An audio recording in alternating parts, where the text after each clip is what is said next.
I was in business school working on a project, and I met a woman who said, bras don't work. I have a terrible time finding bras that fit, and this is a problem that a lot of women have. I had no idea what she was talking about, but I started talking to women about it, and I was completely blown away by the response. This is a huge problem. Men are generally unaware of this. I had talked to my wife about it, I talked to friends about it, and I realized that the problem is enormous. The shopping problem, the fitting problem, and the product problem. We have an industry that really hasn't been updated in 100 years in terms of sizing and real technology around bras. So I joined with Christy, and the two of us founded this company to fix that problem and change the way bras are shopped for in this country. So the first thing I did was to take a sewing class at the local adult education facility. And of course I'm the only guy in the sewing class. I'm getting used to being the only guy. We go in, there's 12 people in the room, all women and me. And the first thing they do is say, what's everybody doing here at this sewing class? And they get to me and I say, I'm here to learn how to sew bras. It was a great moment that sort of passed. And I said, here's why. We've created this company, Zyrra, that's going to change the bra experience, and I need to know how these products work and how they go together so that we can improve them.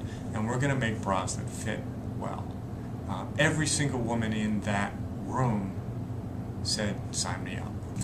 So we spent the next couple of years with sewing machines on our desks, making prototype after prototype, doing fitting after fitting, and figuring out how bras work, how bras need to scale for different body types along multiple dimensions.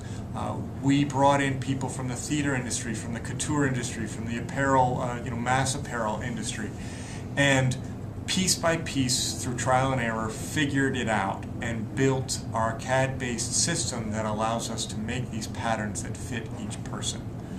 Once we'd done that and figured that piece out and continued to iterate it, we had to figure out how are we going to make these. The industry is set up to make 10,000 units at a time, and here we needed to be able to make one. Where are we going to source our underwires and our fabrics, and what fabrics are we going to use, and went through a couple of different iterations as who was going to make them and where they were going to make them, and piece by piece it all came together. Took another couple of years to get that whole supply chain set up so that the whole thing worked. And now we had the platform to be able to take the next step.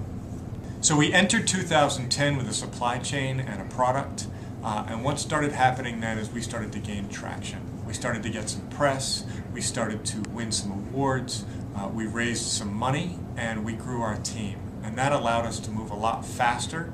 We started developing more products and honing the products that we have and getting our systems and our operations ready for rapid growth.